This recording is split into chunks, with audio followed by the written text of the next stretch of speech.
After all, it was 15 years in the development. Perhaps I'd better start in by telling you how it came about that it was developed. People ask me these questions. How did you ever think about Dianetics? Well, it doesn't seem to me that it requires much more than a cultural question itself. It has been with man now for perhaps 50,000 years. What makes man tick? Why does man act as man does? See, these questions are found in the oldest literature we have. One looks back into the days of more modern times, let us say, in ancient Greece. And he finds there in ancient Greece a school which is attempting to answer the problems of the mind, the Asclepian school. Man had already become very conversant with the problems of man by the time Greece was Greece. The Asclepians, for instance, were trying to cure insanity with convulsive shock. They used a drug called hellebore, and it produced much the same results as the electric shock, which is being used today. The various methods employed, the efforts employed to cure insanity, of course, form only a small part of man's efforts. Man isn't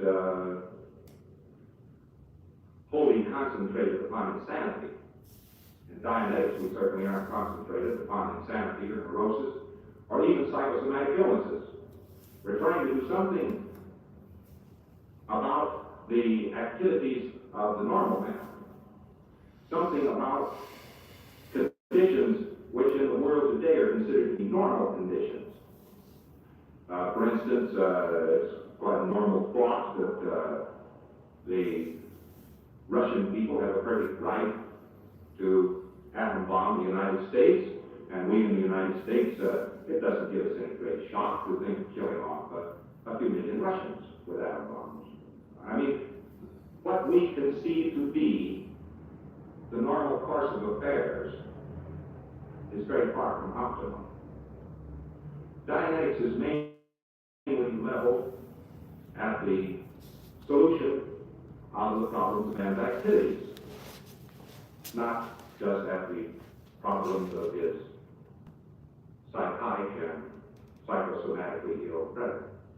However, we have to start somewhere along the line, and it's a terribly important thing that here in the United States, according to the figures issued by President Truman, there are very close to 2 million human beings in institutions.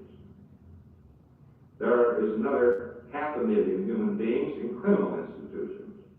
These people are held out from society because they might damage society.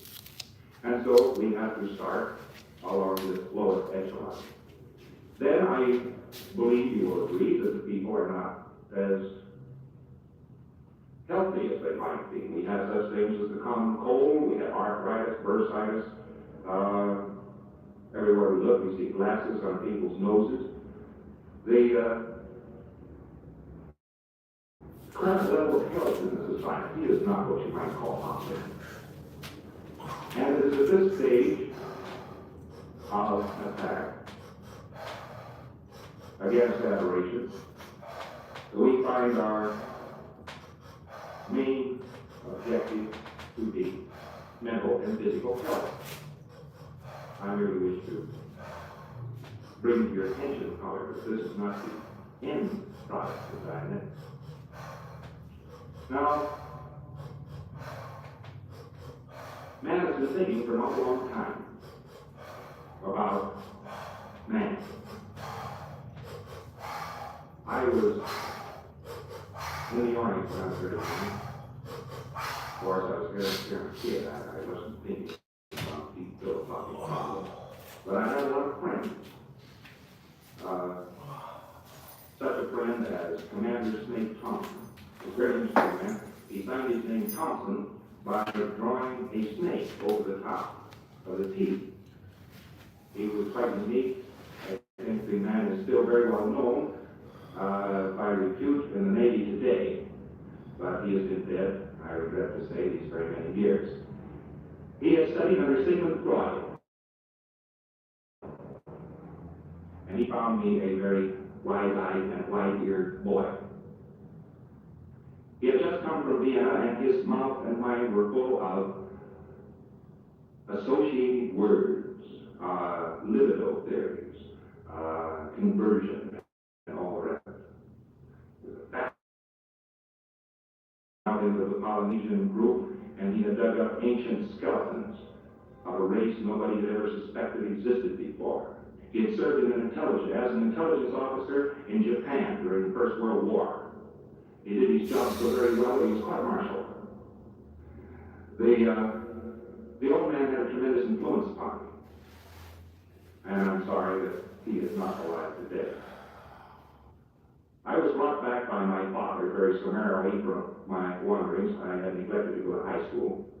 As a matter of fact, practically the last formal school I attended was here, that is to say, where somebody patted me on the back and gave me a certificate and said, "You're it," was a grant school in Oakland. My father brought me back, and he said I had to go to university, so he sent me down to a prep school down in Virginia, and I studied for about 4 months and took the New York Board of Regents and got into George Washington University. I think that the registrar must have been blind that day or had a sonic shut-off, but he let me in. They regretted it from there on, because I never seemed to stay with the curriculum. I took my mathematics. I didn't know arithmetic, but I learned calculus very easily. When it came to studying to be an engineer, I'm afraid that Artie Johnson down at George Washington University right now is, here I am to throw up his hands in slight horror. At last they said, well, after all, you're not going to practice engineering, we might as well pass you in a few of these courses. This was a great relief to me, since my father was bound and determined that the only measure of excellence was A. My only measure of excellence was whether or not I learned anything about what I wanted to know. Fired initially by Commander Thompson, I took up a search for flight force. Now this is rather strange, esoteric thing for a young man to take up. But we had to hand there Professor Brown, an excellent man. His pupil, Gomez, is the man who catalyzed the entire atom bomb project. Young Gomez was there then. He was just a kid, too. Now, old Professor Brown was teaching for the first time in the United States atomic and molecular phenomena. Now, that's very much an ear-cracking subject. We didn't even have a textbook. We had nothing there but the old rules and so forth that Halley had laid down. People were still talking, that they wouldn't say Einstein, they would say Einstein. The people were very much impressed with atomic molecular phenomena. I took the course and, of course, flunked it. But the point is that the atomic and molecular phenomena might possibly give us some sort of clue to life force. After all, we were studying rock bottom energy. What was energy? What did it do? For instance, occasionally in class, somebody might hazard the fact that someday somebody might split an atom. Well, this was unheard of, but they called these people wild radicals. In just as much a radical way, I was trying to find out what is the fluid flow along the nerve channels. What is the memory storage device of human cells or any cells? Can they remember? Obviously they must remember, but how do they? I used an old Kinney photometer with a gas flame. Today they have oscilloscopes to do this work. Professor Brown thought that I was utterly mad, puttering around there, but another man didn't, and that was Dr. William Langston White. And he used to be Dr. William Lansing White, used to be Doc White. And now he is William Lansing White. He is the departed member of St. Elizabeth's, after which the William Lansing White Foundation is named. The old man was very skeptical that a man studying atomic molecular phenomena would ever come up with any sort of an answer about human memory storage. Until I showed him one day that it was impossible for existing knowledge of structure to be accurate, because the mind obviously could not store memory. There was too much memory, and it required too much storage space. And there were no known waves or sizes of waves which could in themselves come into the brain and be stored in some fashion. For instance, rather recently, within the last year, Dr. Claude Shannon, I am not part of the cybernetics group, I know several of them, but Dr. Claude Shannon was trying to figure out this problem. He was building a machine of these big electronic brains, and he had to do some figures on the human mind to find out how much memory is stored, and he found out that even if it remembered only the most important things, it couldn't possibly store more memory than is contained in 3 months. In other words, every 3 months, the whole machine, standard bank, would have to be dumped in order to make room for the new. Consequently, we don't know very much about structure. We know practically nothing about structure. In spite of the fact that I started out in the beginning trying to isolate life force, I find myself still balked at a barrier. Perhaps we will be able to sense, measure, or experience this thing, life force, put on a meter. Perhaps pump it into a corpse. Who knows? There's something there about life force. It seems to me, the further I go into the problem, however, that religion has a lot to say in its favor. I don't know where memory is stored in the mind. I don't know where the personality is stored. I don't know how these things come about. But I do know the error and the various errors and their mechanics, which cause the human mind to think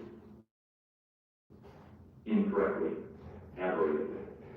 These things we know in Dianetics. We know, in short, the bug that gets into the machine. We can troubleshoot the machine.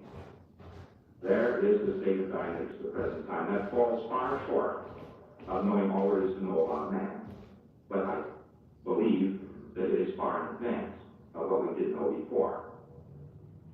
Now, the whole problem of therapy down through the ages has kept falling over a fact that the human mind could record when it was unconscious. That fact was not known. As a matter of fact, that's the first thing which people seem to contest in Dianetics. I thought that I was the first one that had discovered this until a very short time ago. A psychiatrist, Dr. Rosenblatt from New York City, was sitting in my office, and he said, "You know, I've been searching the literature, and I find out that a psychiatrist in 1914 did some experiments upon an unconscious person and recovered the content of that period of unconsciousness through hypnosis." In his official journal, which I believe is the American Journal of Neurology. I'm not sure this journal, Dr. Rosenblatt's wasn't, but he had just got through reading it. He didn't have visual recall. And so here was a man who did an isolated piece of work, 1914, 36 years ago. And it had lain there forgotten. I'm finding, by the way, as I go along in Dianetics, reaching here and reaching there, the material which was predicted to exist has in most instances been discovered already and forgotten. People write me and they, I found out the other day that tremendous amounts of work had been done in the field of morphogenesis. They had found out that a 5-week-old embryo, when touched on the back by a hair, would do a complete flexion, straighten up, and then curl in the ball again. In other words, it was nervous action. This is Hooker. You can look him up in scientific papers. He's very well known in morphogenesis. But that particular piece of work was in itself unknown, except to a few biologists. coming down toward now is the fact that Dianetics is an organization.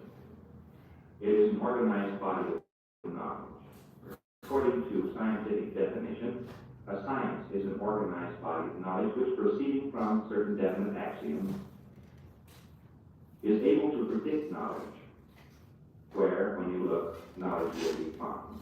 That is science, an organized body of knowledge. It doesn't have variables in it. In Dianetics, what we do know doesn't have variables.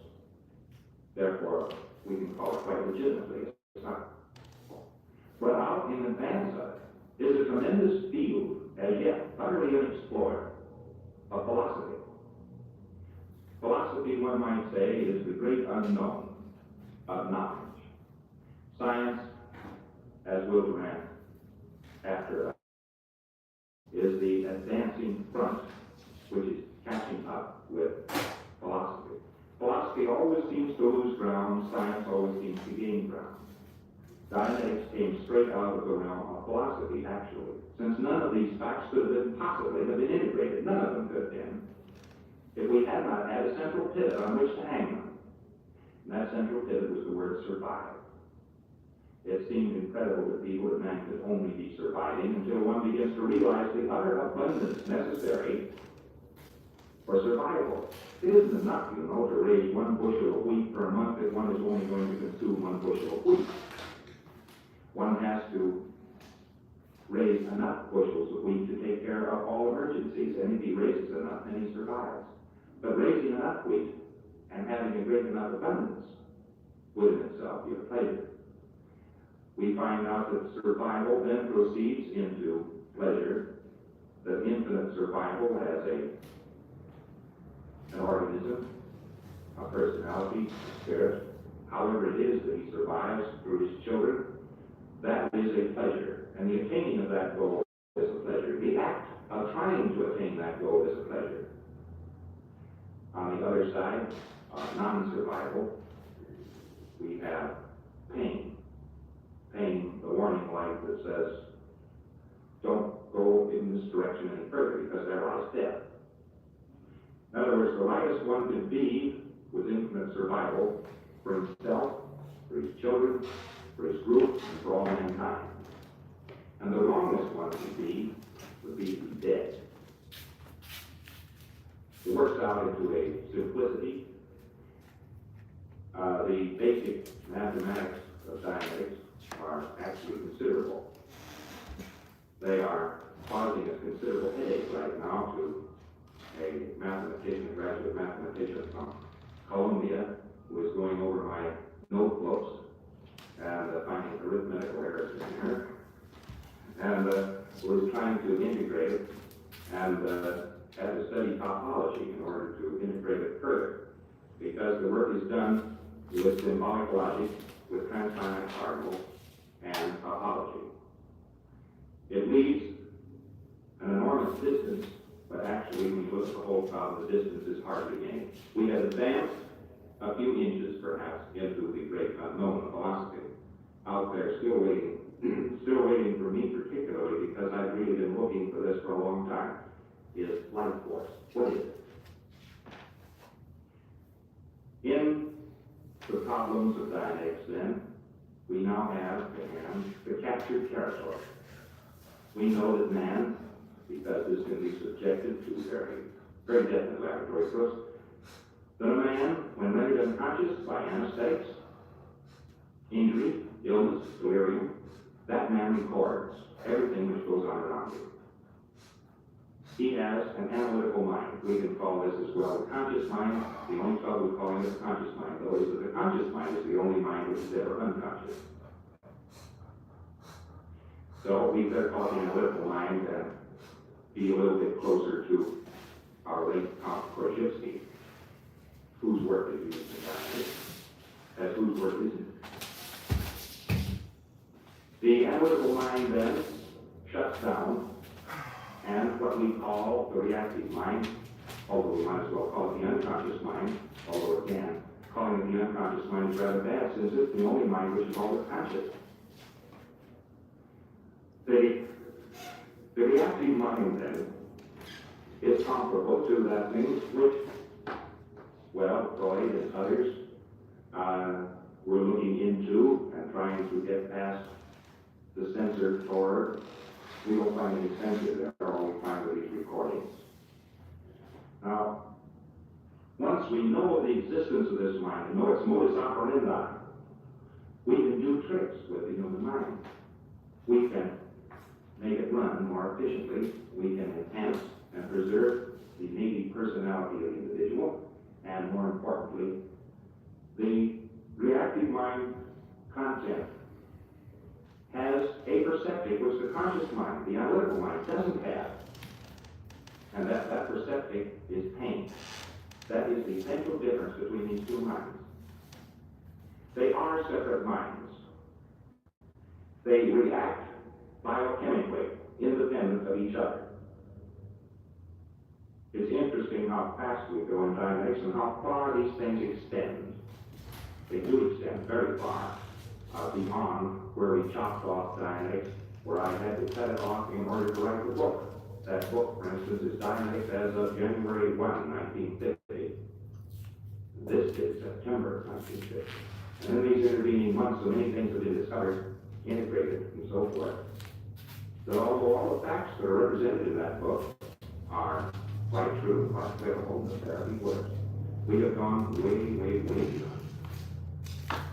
For instance, this fact was not known at the time the book was written, that biochemically, one mind reacts entirely differently from the other mind. We can affect the analytical mind, in other words, with chemicals, which leave the reactive mind in full power and working order. And we can affect the reactive mind independently of the analytical mind so that it leaves the analytical mind in full power and working order. They're two different minds. They work on a different bioelectrical chemical system. Although they are both performing more or less the same function. Apparently man, as he came up the evolutionary scale, once depended exclusively upon this reactive mind. But the more sentient he became, and the more rational he became, he had to have a mind which would differentiate. The reactive mind does not differentiate. That is an unconscious reaction. And it doesn't differentiate in actions or thought. It says everything is equal to everything else. It sees no essential difference between the sentence, he rode a horse, R-O-D-E, and he rode a horse, R-O-W-E-D. It sees no difference there. It is perfectly willing to concede any identity. Its thought processes can be written with the equation A equals A equals A equals A. And of course that's insanity. In the same engram we have a skyscraper and an ice cream cone. And it's nothing to the reactive mind, this moronic survival from somewhere in the deep dark past. It's nothing to this mind to say that the skyscraper is the same as the ice cream cone. It takes the analytical mind to make these differentiations. Every animal has some tiny little bit of an analytical mind. Man has a very, very big one. I believe next below the elephant has a very large one. And then they fall off rather rapidly and become less and less sentient. Now, this analytical mind is in itself a very highly complex organism. It is the most magnificent thing in the world, actually.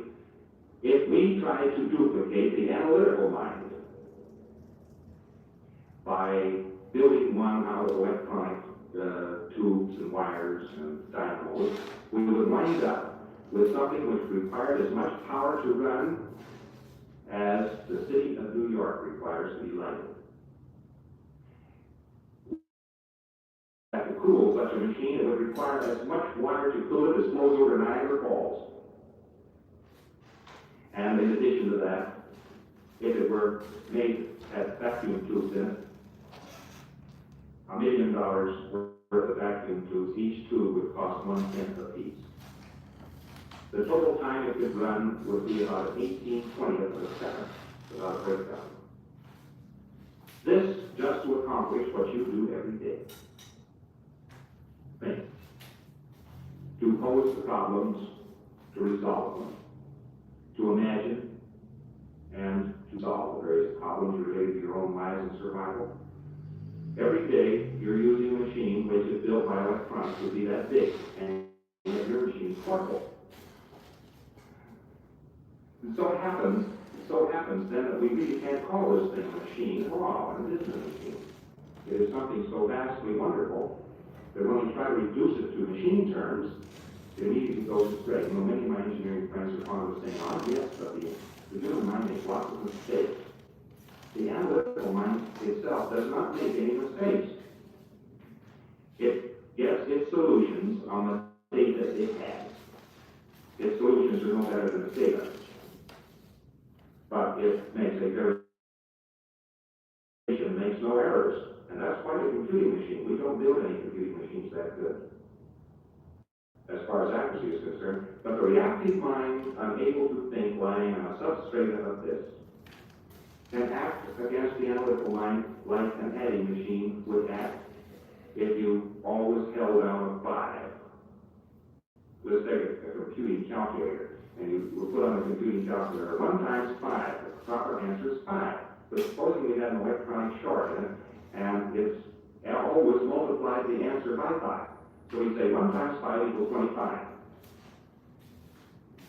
1 times 10 equals 50. 10. That would be if you had it held on 5. And incidentally, don't think this can't happen with these electronic computers. Up at Harvard, a friend of mine up there was tremendously intrigued with my first use of this held down 5, because he had a held down 5 up at Harvard. And it had taken them about 4 days to tear this machine to pieces, trying to find out what was wrong with it. It was giving wrong answers. Of course, it was giving answers in terms of high mathematical values. It was doing fantastically complex problems like the place the moon would be in 1958. And doing these problems, and it started to give wrong answers suddenly. They couldn't find out what was wrong with it. They got into it and found out that a small drop of solder had dropped across the leads. And 5 was being multiplied into every answer. And so he was enormously intrigued by my example. It had happened. The machine, of course, to all intents and purposes, was crazy. It was a psychotic machine because it didn't give correct answers. The same thing happens. The active mind is re-stimulated so that it puts some of its erroneous bias into the computation. For instance, we'll take the question of black cats. Somebody's superstitious, he says black cats are unlucky. He has an engram that says black cats are unlucky. Well, black cats are unlucky. His wife buys a cat hair coat, he gets out. I mean, that's insanity. It has nothing to do with black cats being unlucky, if there is such a thing. And that mind now has the held down 5 of black cats are unlucky, if that's an engram. All right, in such a way, the engram bank can move in on this beautiful calculator, the analytical mind, and can thoroughly ruin it as far as its computations are concerned. But the analytical mind is so good that although enormous numbers of people have enormous numbers of engrams, it can still turn out solutions, and this world somehow still goes on. Every once in a while, somebody comes up with a beautiful solution. The thing to do about the political and ideological situation of the world, of course, is to wipe out everyone in Russia. I mean, that's a good, sound solution. It's gruesome. We, for instance, are victimized in this society by many of these engrams. There are certain standards that run through the society.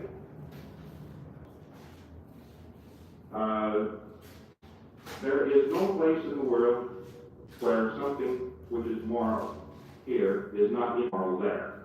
And there's nothing which is immoral here which is not moral someplace else in the world. But there is a high code of morality possible. Many people